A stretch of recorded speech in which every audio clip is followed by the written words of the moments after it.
shit. Hi guys, welcome back to the Fight Podcast with Sharir. And with me. Hi Sharir, welcome back. Jan, how are you doing? I'm fine, how about you? I'm always good. I like those little boxing gloves you have over your mic there. Oh, thank you. Do you think those fit? No, they don't, but... but they look good. Yeah, they remind me about boxing. So, today, what are we talking about? Today, let's talk about anything you want to talk about. Yeah. Okay. You're the big talker here. I am the big talker. I have an idea. I will make a proposition.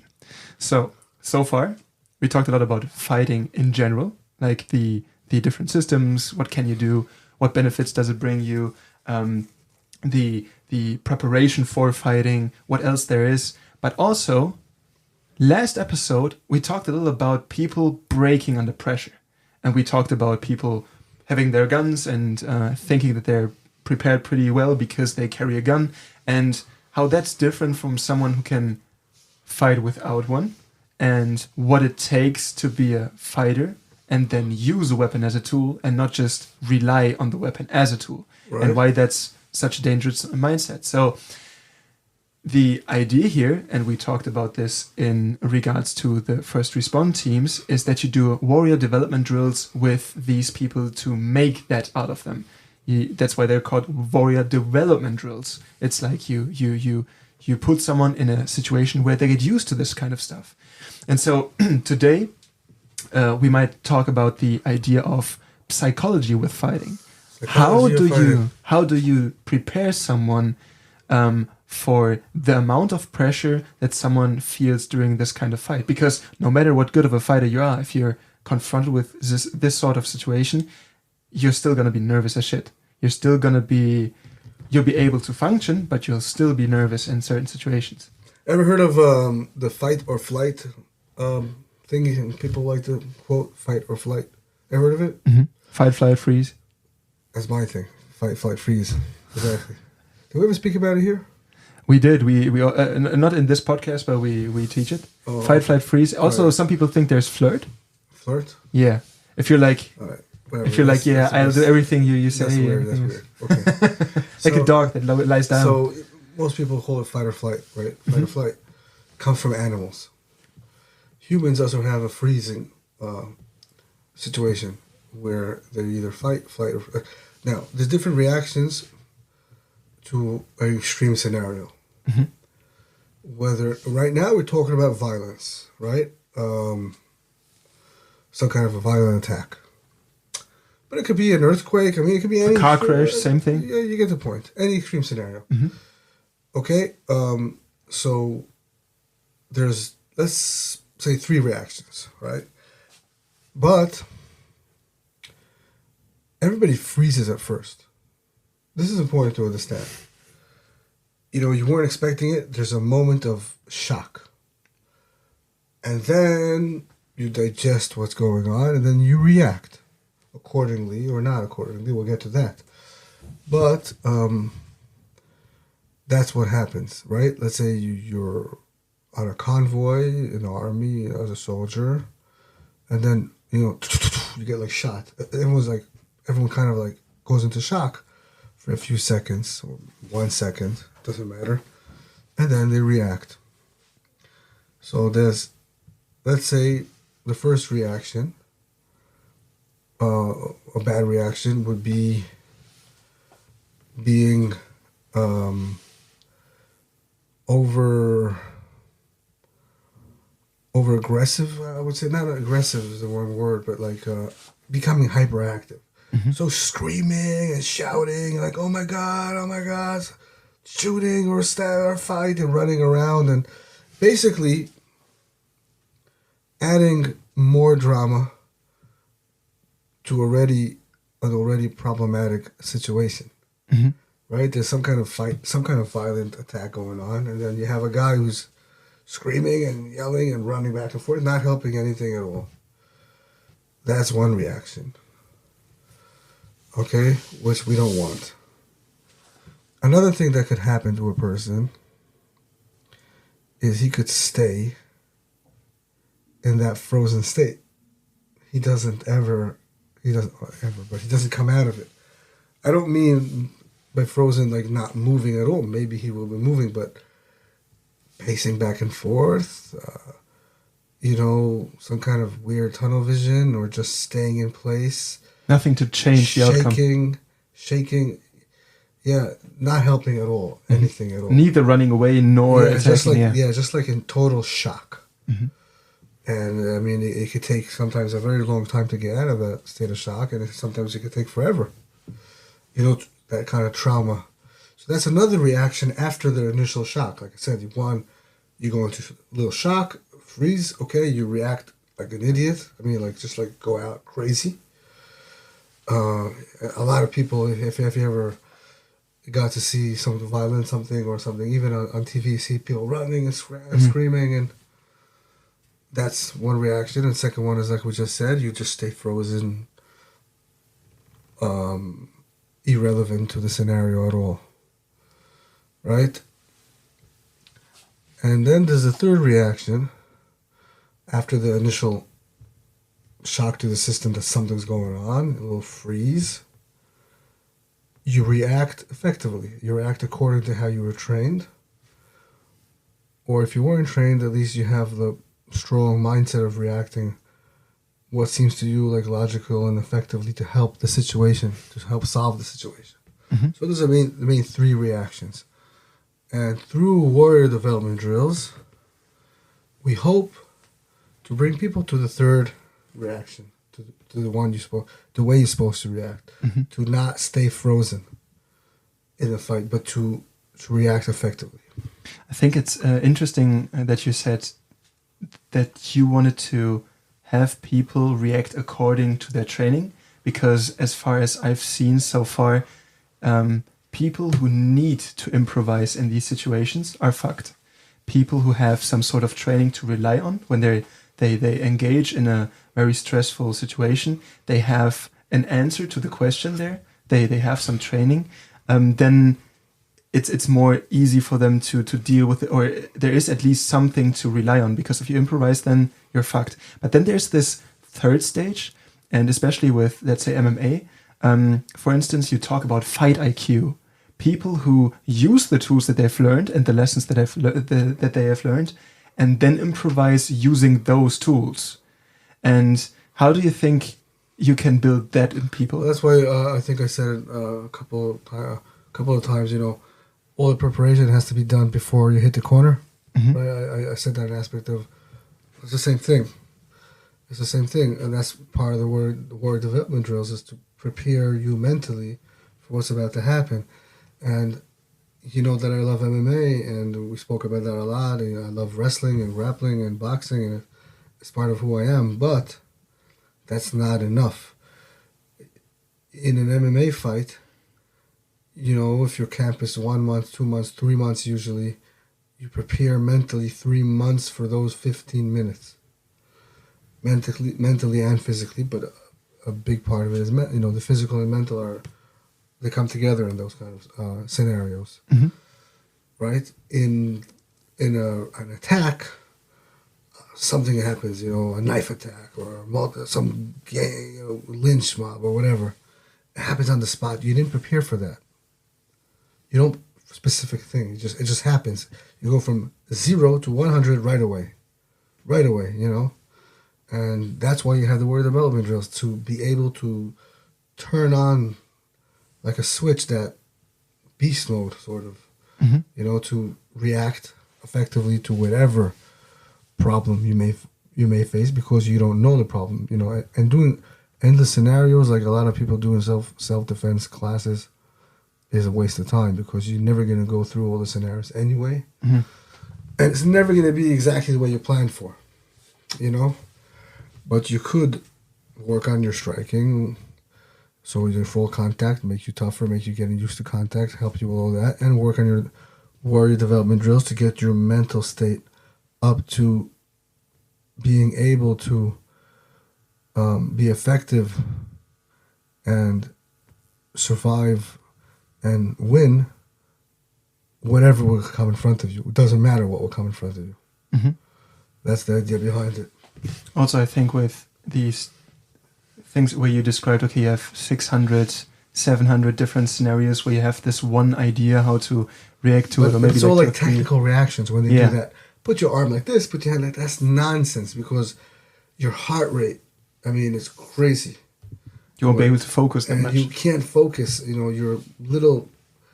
your ability to do little motions like rhetorical skill is down the drain. Mhm. That's why you have to focus on principles, not so much on technique. But that's why you have to spar a lot, so you get used to contact, get used to that thing, and work on your mentality, so you could focus under, cope under that huge amount of pressure of a fight.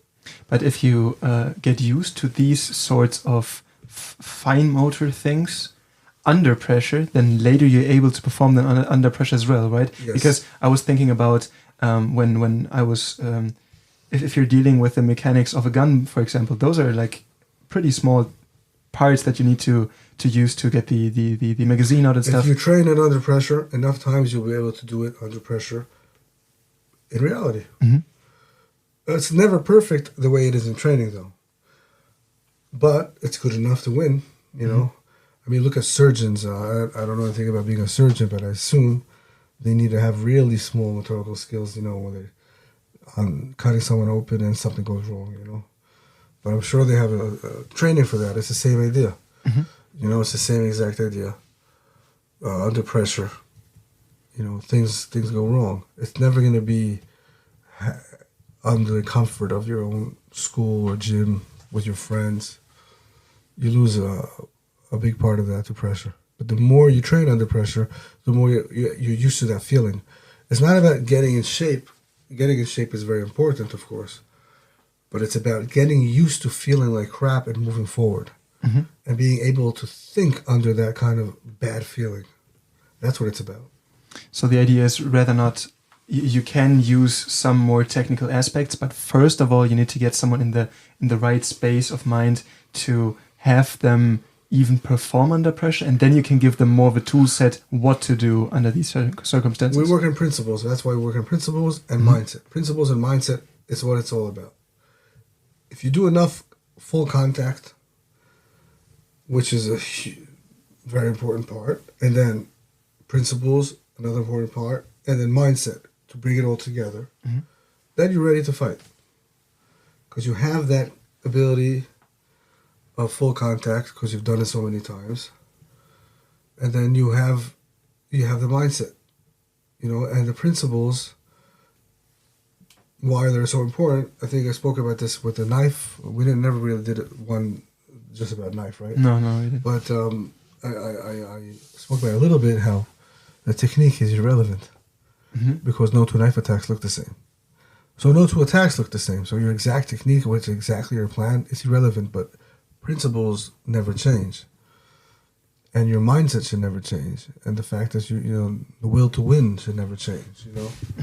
And bringing those three elements together, training with full contact, stand up, in the clinch, on the ground, and then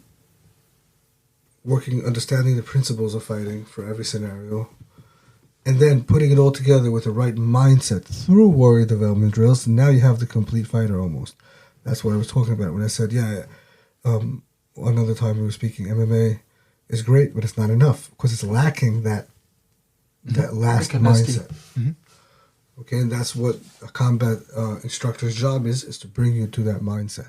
And if the way you approach this psychological side of fighting, is it more or less with like a dog that you just chuck in the water and see if it swims, and it has to swim because that's like it's there. You just have to make it do it this motion, or is it? Do you teach the people something to actually perform better under stress? Like, is there certain techniques? There's drills, not techniques, but drills, exercises, and also you also explain to people beforehand what happens to you more or less in a very your physical reaction. Yeah, in a very simple way. We're not doctors, whatever. The terminology. That's not that important, but more or less in a simple way, what's going to happen, what you're going to be feeling physically under that amount of pressure, so they know what to expect. So if it's if shit hits the fan, it's not the first time they feel this way. Exactly. They know that it's normal in the scenario. They don't need to be afraid of the feeling of yeah. And then through drills, again, warrior development drills and exercises like that, to get them mentally ready, to get them used to kind of simulate that feeling that they will get in real combat. You can never get exactly that feeling because they know it's not real combat, but you can get as close as you could to that feeling. And you can artificially hype up the tension as well. Exactly. Training under pressure, right? So all those, that's what we do with training under pressure. We give them as close as we could to the real thing. Of course, it's not the real thing. It is what it is. And then on top of that, like I said, you do the war development drills and the principles. So the idea is rather, because I've seen this with, or there is this approach to the whole topic where you deal with people as if they had like an anxiety issue, because what you get anxious in these situations when there's a lot of pressure. You're not used to it. You're getting anxious. Some people, they lose themselves in it, and I think the idea is not to get lost in the anxiousness of the moment. That's what we started off saying. You stay frozen. You see, you agree with me. You stay frozen. So you call it what you want, the exact professional terminology of that or whatever, but that's what happens to you. You don't react effectively. I think, I don't know the exact numbers, but there's about 2 out of 100 people who might react effectively. Yeah. In some kind of attack, a violent attack.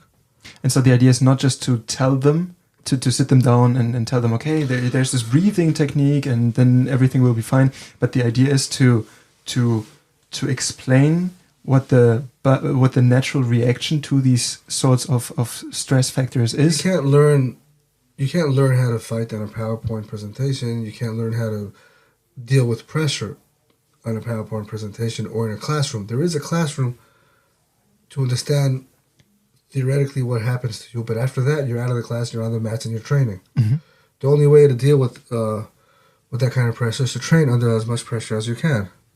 And remember, training under pressure has to have 2 elements to it, 2 aspects. Without the 2, it's not really training under pressure. You might be training really fast, but it's not pressure, right? So when I refer to training under pressure, number 1, the person drilling, whatever he is doing, has to start the drill in a state where he's already fatigued, tired. Because that simulates that confusion, the heart rate, and all that. So that's number 1. A lot of people do that. But then people get the second part wrong usually. Number 2, whatever he's doing, his training partner is resisting 100%. He's trying to make him look really bad. Trying to make him fail. Right? Like whatever you're practicing at that moment. Really, so the first great thing that happens through that kind of training is that's really training under pressure. It's not choreographed. If your training partner is letting you do whatever you want to do, it's choreographed. So it's good training too sometimes, but not training under pressure. It's not simulating anything because there's no resistance. So what if you're tired? You're tired when you started to do it because you ran a minute. Okay. But the guy's not resisting. So what does that simulate? Nothing. So that's important. And another great thing that happens out of that is that you're not wasting everyone's time in the gym, because if you're drilling, let's say I'm drilling and I'm against a knife, and now it's my turn to hold the rubber knife and to stab. And I'm doing it really slowly and he's doing it, kind of like whatever he's doing. I'm wasting my time and I'm wasting his time, right? Because he's not really getting the sensation of what could happen. My partner, right, who's getting quote-unquote stabbed. He's not getting the sensation. He's not understanding how hard it could be. He's not learning to respect the blade. But I'm also wasting my time because I'm doing nothing. But if my job is to make him look bad and to actually be successful in the attack, I'm training my aggression too, which is a great drill for both ways. So when we do warrior development drills, everyone's training all the time. It's not one person's training, then we switch, and then you rest. We're always in a mental state of training, in a mental state of controlled aggression all the time. until the drill's finished for everyone. So both parties have this. I think it's on one hand, it's you're not really practicing anything besides this technical approach to stuff if you're not doing it this way. But also you might gain, as we talked about earlier, you might gain false confidence as well. Because the first time that I've practiced with a knife, people were kind of nice to me. Like they were starting to stab me. The idea was to stab me as well. But a lot of what I've experienced there was, okay, I could catch most of it. I could secure the arm. There was a lot of stuff that I could still do. And I got away relatively unscathed. And then there was the second thing where I did the same thing, but with different people with a higher level. And they started sticking knives in my neck. And I was like, the fuck are they doing? This is not fair. But this is the idea. This is the approach. Because you need to have all of these different... I think I was there for that incident. It was in Belgium, right? It was in Belgium, yeah. And I think the person stabbing you was... all three of them. Michel Fichel. No, all three of them did it. But the French guy. My brother from France. No. The two of your guys. Oh, okay. And also a Spanish guy. You know who I'm talking about. Michel. It was Michel, no? I think I have pictures of this. I think it was. It was Jorge. Jorge, listen, you're talking about beasts. They stabbed the neck the whole time. Those guys are been doing it for a long time, and you can tell they've been doing it for a long time. Yeah. When you train with them, professionals. Those guys are professionals, so they don't try to make you look good. That they're not there for that. That's one of the biggest problems in quote unquote reality based training is that you're letting your partner do stuff. That's why everything works on YouTube because it's choreographed. Okay, I stab you like this, and then you put your hand up like this, and I let you do it. You could be doing that for 20 years, and you're wasting your time. I mean, it's better you do Zumba. At least you lose some weight, you know. Even if you do it fast, it looks cool, but it's not effective. It looks if you cool do to it an untrained eye. Yeah, it looks cool to someone who doesn't know any better. Oh wow, look what you're doing. But any person who ever trained with any sort of resistance, any full contact kind of training knows that you're full of crap when he sees it. You know, and that's one of the sad reasons why self-defense or Krav, whatever you want to call it, kind of lost its credibility with a lot of the people who do full contact sports. And I understand, justly so, because they say, yeah, look, it's nonsense. You're letting each other do it. It's choreographed. And that's why I like to think that ICCS is very different in that way. And maybe that's why also one of the reasons why in ICCS we have so many people who come from the MMA world to ICCS, because they respect that and they understand what we do makes more sense. We have a lot of BJJ black belts in our organization, and a lot of MMA guys, and a lot of boxers and sambo guys, you know, because I think they understand, they see, okay, what we do is we actually train with resistance. Everything we do. Oh, okay, that makes more sense. That's why we work on the principles. Also, a lot of them, they don't have to start at zero. There's also a lot of stuff they have seen, they recognize, some of the stuff they know. It's like an add-on for them. Yeah. It's like another tool they could use in their box. It's like a DLC. A what? A DLC. What's a DLC? It's like if you buy a game and you have more content that you can buy for the game. What are you talking about? You need to... Wait a second. What's a DLC? A DLC? Yeah. Let's say you buy a racing game, okay? A racing game, like you mean on a computer? Yeah, like on a computer. Okay. You buy a racing game, but then they bring out a DLC, and there's like 50 new cars. What's a DLC? Yeah, it's like more for the game, but you don't own it yet. Okay. So it's like an update, but you have to pay for it. So it's just more of the stuff that you want. You know, I never played a computer game in my life. Too bad. I don't know. I came out okay. Yeah, I mean, but you missed this very good analogy. I missed the DLC.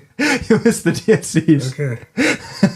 But that's the main idea. You have the framework, you have the fighting capacity, and now you're putting more on top of it.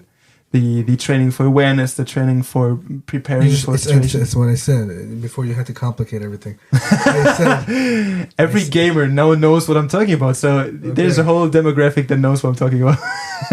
All right, but for us people, okay? For us. Let me just say, it's an add-on. Like ICCS is a perfect add-on for any full contact system, whether it's MMA or wrestling or boxing or You get the point. It's just, hey, we could offer in our school also a self-protection program. Mhm. And we don't have to sell our soul for it because we actually believe in this program. Yeah. A lot of people told me, hey, I would love to do self-defense in my school, but I don't really, I think I see what I see and I don't really like it. I don't want to put that in my school because I think it's bullshit. But with ICCS, it's like, hey, that's great. I mean, we hear you, you know, let's add that to our school. You know? Yeah. And that's why I think there's quite a few MMA schools who joined the ICCS. I think in the last 2 years, there's more full contact schools who are joining than actual Krav schools who are joining, which makes sense, and I'm happy about that. It's an honor. Because, okay, I don't want to put this out there, but I kind of do. It's also some Krav people who are in the business for a long time, and now the system is pressure tested, and they see, okay, there's different stuff out there. Some of them are afraid to lose their credibility. It's also a thing.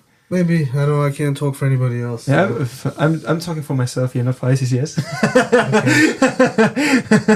No, but I think that's an issue as well. And with MMA, the Mr. Gamer is speaking. Hey, this is don't frame me this way. This is just a reference that every normal human being should get. Yeah? You said add-on. Add-on is also yes, but everyone knows what an add-on is. It's an add-on to something, but a DLC. Downloadable content. It sounds like something like a DMV, you know, like like a government building or something. No, but I think that's an issue that can occur as well. People who don't feel comfortable doing it intently, like going all in, and that is something that with ICCS, for instance, you see, you said you don't have to sell your soul doing it. I think that's important to have this in your frame of mind, because if you have something that works under pressure, it's constantly being tested. We in one earlier episode we talked about this, having a high belt in some martial arts, people are going to test you. It's the same here. Like, people can test us. People can go and fight MMA based with an ICCS instructor. Yes, there's a lot of ICCS students who compete in MMA or in boxing or in jiu-jitsu. I mean, we have an ICCS fight team, a worldwide fight team that's for the reason it was a natural thing that people started to compete. I was just talking about I was just on the phone the other day with our school in Switzerland, and he told me a lot of his guys want to start competing MMA, and it's a relatively new school. I mean, that was fast, and we spoke, and I gave him some tips about what he should prepare his guys for, and you know, it's their first time ever. But that shows you how the progress of ICCS, you know. Yeah. And I think the main thing is everyone could potentially learn how to fight properly, I think. But a lot of people who think they want to do exactly that don't want to. Because I've seen that issue with people who, especially in the whole self-defense sphere, people come to your gym and they expect like one or two like special moves with their hands, and it's just they don't really have to learn how to box. They don't really have to learn how to wrestle, and then they expect people to just perish because they have this cool move. People watch a movie, you know. I think over the years, maybe like Hollywood, you know, took over martial arts, you know. So people watch a movie and they think, you know, I could learn that move from the movie, and they're living in a movie. Mm-hmm. And they think it's like that's what self-defense or whatever you want to call it, that's what it's all about, you know. And then they get to the gym and I hope they understand that, no, you got to put your boxing gloves on, you got to spar, you got to wrestle, you got to grapple, you got to work your development drills. You know, fighting is not for everyone. Mm-hmm. It's something that you have to work on it. And I think that's the main thing that sometimes I have to, in my classes, I have to teach that, especially to tell these people, hey, there's no easy way on this. You have to put in the work. There will be a reward to this, but if you don't want to put in the work, or if you don't want to learn these things, you can't expect the outcome that you're expecting from your fighting education. Yeah. And this is something where not only training, practicing, drilling under pressure, but also being tested in sparring in these tests under pressure shows the results of that training. It's the only way that you can be certain that there's progress. Right. Because if you can, with the choreographed stuff, just because you can do a dance move faster, it's not like you can fight properly. That's why we have, in every class, we have what's called summarizing drills. So let's say if you're learning how to escape a choke, a choke attempt, right? How to escape a choke attempt. So at the end of the class, we'll always fight for that position. And what I'm looking to see is, if because we know that they're not always going to be able to escape a choke. Sometimes they have to tap in training. But I'm looking to see if the students understood at least the principles behind it. Of escaping a choke or someone taking your back. But it will always have them do it under resistance. So under pressure, that means we'll always have them do it. Start the drill when they're already in a state of fatigue, and then we'll have their partners resist each other 100%. Then they understand, how it's really done. Mm-hmm. And then from that, there's more. It's a general understanding. That's what we talked about with the difference between, I know how to carry a gun and I know how to use myself in a combat situation with a gun. Yeah. There's this whole different. It's a different approach. Exactly. It's this reality and then theory or living in some kind of movie, Mm-hmm. So basically in training, you take people, you tell them this is how your body will react. There's different drills that we will do to have you experience these different variations of the stressful situation. And then by just exposing the people to this thing, that on its own, plus the technical aspects, that gives the progression. There's no pep talk you give where you explain like this and this and this. You have to breathe like this, and then you have to hold your thumb like this, and then everything feels fine. That's nonsense. I mean, you could do that when the guy's in a real high level, and when the guy's already coping under pressure in such a great way, then he can start fixing his technique around a little bit. Mm-hmm. Before that, no, that's a no. Mm-hmm. But through warrior development drills, I could change, I believe, almost anyone. Give me 3 weeks with someone, 6 to 8 hours a day with him for 3 weeks straight, and guarantee I'll change his attitude, his personality. Not change him, it doesn't have to be something like forever, but I could give him that switch to turn on and off when he needs to.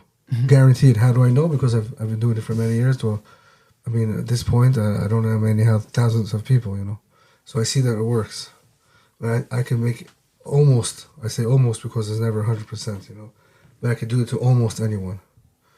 Just give me 6 to 8 hours a day for 3 weeks straight. It's like that.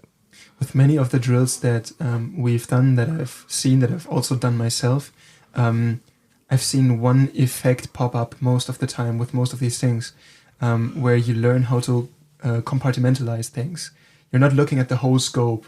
You're not running around thinking in with awareness, for instance. You're not running around thinking, okay, there's people who look weird, and then there's nervousness, and then there's all of these things, while you're going through like, how would you kick someone's ass if someone would now seem very nervous, and all of these. It's not like this thing is constantly running. You have to distill it down to what is important now.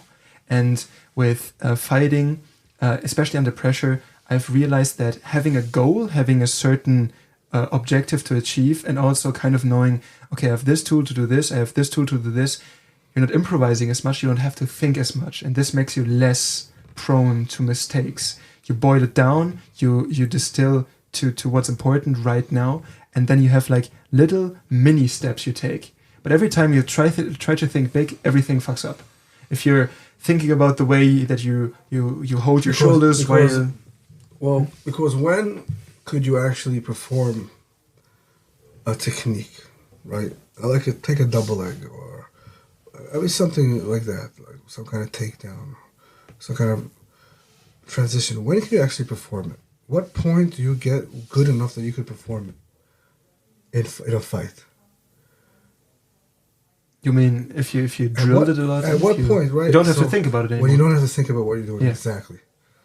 When you don't have to think about what you're doing, that's when you're good enough to actually do it. But as long as you're thinking about what you're doing it too slow. That makes sense? Mm-hmm.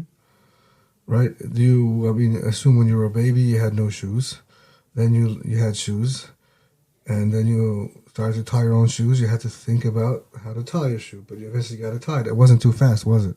There's also these rhymes to remember where to put the laces and stuff, Yeah, and then afterwards you do it without thinking. And now, thinking. I assume when you're tying your shoe, you don't think about what you're doing. This happens automatically. Or same thing when you're driving home. If you don't have to think about where your house is. You kind of get in your car and then you get there somehow. That's the same thing in fighting. When you get to that point when you just feel it, you feel the double leg, you feel the transition, you feel the distance. You don't have to think about it anymore. That's when you can actually apply it. The challenge is that when you prepare some people for a street fight, you don't have that luxury of time like you have when you prepare someone for a sports fight. A sports fight, okay, listen, after 1 year you're starting to compete. Maybe, and okay, let's start drilling for it. So when the coach decides you're ready, who knows how long that could take. But when you're working with the army, for example, these guys, they don't have that luxury of time. Training's over, they gotta go. That's why the word development is just so important, because when you do a lot of those drills, you don't have to be thinking about the technique either. You just have to learn how to turn on that aggression switch in your brain and just go forward. And then over the years of training, of course, you add more stuff to the knowledge and more technique, and they get better and better. But that initial aggression, that go forward, always win, never lose mentality, only you could get that from warrior development drills. So that's very important to understand the difference also there. It's the same as with so these drills have the same effect on general fighting as drilling certain techniques have with, let's say, grappling. You have this one escape you're trying to perfect, and someone else holds you back. You escape. The same thing starts over. You have experience, time on the mat. You get that experience. You get used to that. But you drill that one specific thing. You don't fight the whole time, and that's just no. You focus on your weakness. You do that like 50 times in like the course of maybe 20 minutes or something, and then afterwards this whole thing is so, there's a pathway that is so deep that every time something rolls in that pathway, you just fire, and this whole thing just comes easily more natural, because you practiced it in that intensity. And with warrior development drills, for some strange reason, in the beginning, I found it easier to have these drills to fight if there was a weapon involved, because then I knew my objective. This is what I have to grab, and then everything just fired. As with free fighting, there's so many options you have, and your opponent has. There's not just going to be a knife. And so there's so much more stuff that you could use, that you're more easily distracted by these things. And I think that shows that the more you've practiced this one thing and you've carved this path, the easier it is to make it fire and to call upon this thing. Yeah, that's what it's all about. It's about the ability to turn beast mode on when you need to, and then turn it off when you don't need to. And you could get it sometimes if you're trading with full contact. Over the years, you also get that kind of beast mode mentality. Turn it on in the fight, turn it off when you don't need to. But I would say the warrior development drills do it better, number one. Number two, they kind of give you a shortcut into that ability. You don't have to have years of experience. Like I said before, give me 3 weeks with anybody, 6 to 8 hours a day, and I'll get him to that position. So that's the idea. Also, I think with a lot of people, I've heard you say that every adult person should have a capacity for violence or a capability of violence. Which doesn't mean that every person needs to go around solving their issues by beating each other up. That's not what you mean by this. What do you mean when you say every adult person should have the capacity of violence? Should be capable of violence. Capable of violence, yeah. I think it's a person's responsibility to be able to protect himself and then the people around him that he cares about. right? If you can't protect yourself, then you can't protect other people, Mhm. right? That's number one. But if you can't protect yourself and you can't protect other people, I mean, that's no good. What good are you really? Like, let's put it that way. Any person should be capable of violence if he needs to be. And also, if you're capable of violence, I mean, I think that if you're capable of violence and you're not violent, when you don't have to be, then that makes you a nice person, a good person, Because you have a choice. because it's a choice. But if you're just a wimp, and no, he's not. He's not a good person. He's a wimp. Maybe if he was capable of violence, he would not be so nice. You know what I mean? Might be an opportunist. Exactly. person. Exactly. So. Yeah. So the idea is to say, rather you have this capability and not use it. There's an old saying. Maybe you heard it. It's better to be A warrior in the a garden. warrior in a garden than a gardener in a war, right? Something like that, right? Yeah. It's true. It's true. It's absolutely true. And warrior development drills give you that psychology, Mhm. that mentality that you need. And But every person, maybe you don't have to agree with me, but I believe that every person should be capable of violence. I think that just like every person, it's his responsibility, or his parents, at least when he's a kid, but afterwards it's his, to know how to swim. Right? Because nobody should swim for you. Yeah. Yeah, right? You have to know how to swim. Prepare food, for instance. It's also a thing you have to provide for yourself. I think also every person should learn a trade, some kind of way to earn a living.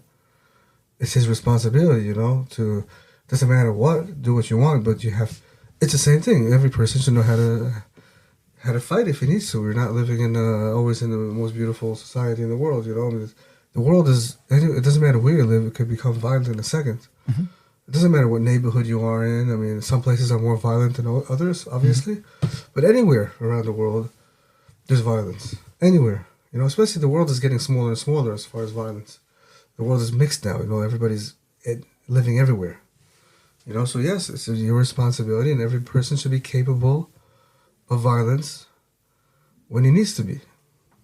And I think these are questions that a person needs to ask oneself. And I think I'm not sure if that was the episode that got deleted, but we've talked about this idea of you're in some situation, there's something going on, you need to contact someone to take care of you if you're not someone who can fight on their own. The issue is, as you said with the response teams, you call someone, how long does it take them to get there? We talked last episode, we talked about first responders, right? Mm-hmm. Here's the thing. Everybody is a first responder for himself and his family. Everybody, whether you like it or not, you're a first responder because you're there first.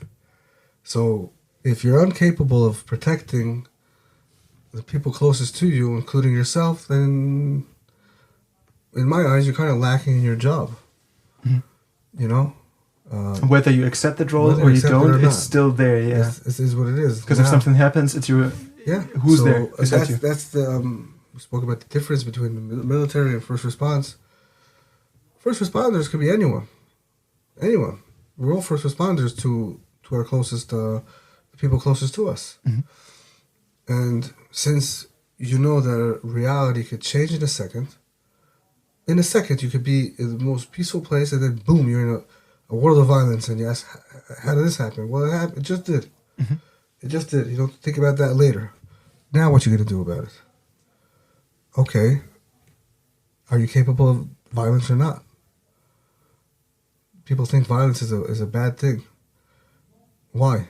Violence depends on who, in the hands of who. Right? It depends on the hands of who. In the hands of good people who protect against bad people, it's a necessary. Violence is a necessary thing, It's a tool just like anything else. You can use it either way. I like this analogy with the first responders in medical terms. It's the same thing in most countries. I'm not sure if it's a requirement in the US, for instance, but in some countries you have to learn medical first aid even to get a driver's license, because I never heard of that. Because the idea is in European countries, and in most of Europe, it's like that, because the idea is, okay, you're able to drive, and if you drive past an accident, in some countries, or I think in most countries, you're required by law to help if you're capable of doing so.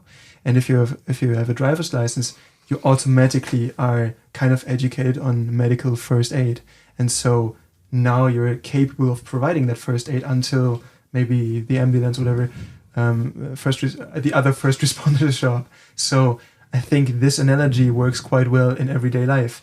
No matter what you're doing, if it's about violence, you're the first line of defense. You're the first responder. No matter what happens to you, you said you talked about first aid. Okay, I didn't know that in Europe you have to do that, but I think it's every person's responsibility to have at least basic first aid knowledge. Mm-hmm. I mean, what happens if blood shoots out, pressure? I mean, yeah, well, something goes wrong with your family, you know? Okay, by the time the ambulance comes, what you can just sit on the couch and drink your coffee, mm-hmm. or do something about it, you know? So yeah, it's the same thing. Every person has to be able to protect his family, so every person should be capable of violence. Mm-hmm.